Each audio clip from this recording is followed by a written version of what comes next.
jaru mutum wannan kaɗan kamar da wa'in gaske kamar da wa'in gaske jaru mutum mana kamar da wa'in gaske kaɗan jirgin kamar da wa'in gaske mu ɗauki display ɗin da suke ko na minti biyu haka mu samu display su ko na minti biyu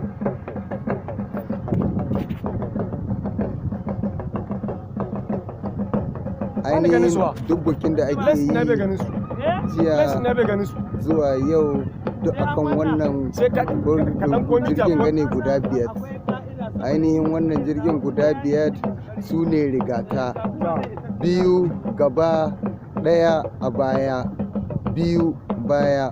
to shine ake kira rigatar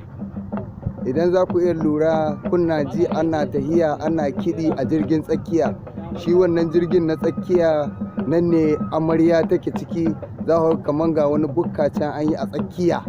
to nan ne ainihin amarya take ciki ana tahiya ana mata buɗa sannan wayancan jirage guda biyu na gaba rundunar mayakan wannan amarya ne da na baya duk rundunar mayakan nasu kenan ainihin abin da ake kira rigata ana kiran rigata ne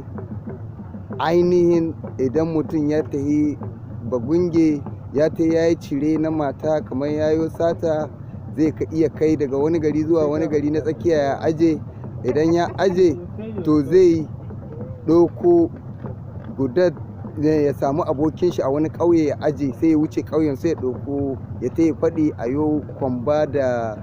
wayannan jirage guda biyar a zo a sata sai a shiga da shi ita a garinsu ainihin rigata kenan ai yan ina gani ba ko karami ba walla yawa ya yi kyau ya yi kyau amiya amiya amiya amiya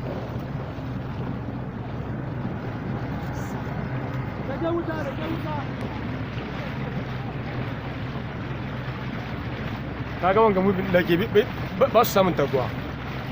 kaga wanga mubin da ke ba su samun taguwa yawa yanzu da sun shiyo na samu banan na rigata to alhaji aiki na ya kare yau da na samu banan nasu na rigata to aikin ya kare dun ba mu ɗauke shi da bajin gaba alhaji ko ba mu yi ba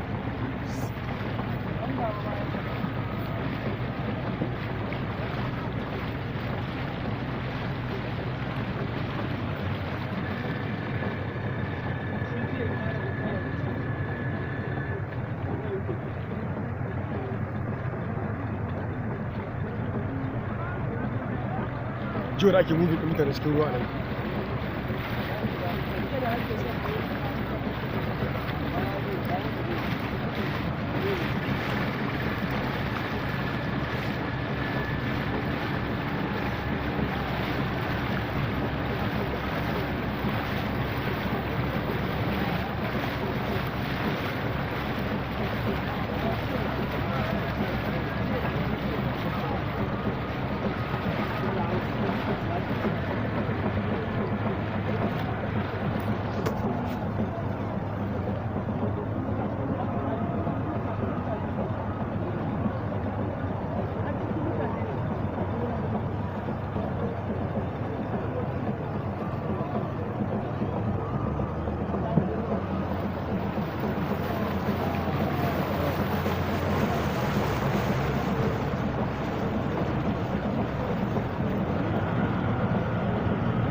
nan idan za ku iya gani wasan rigata ya ƙare, don wannan shine ƙarshen wasan rigata.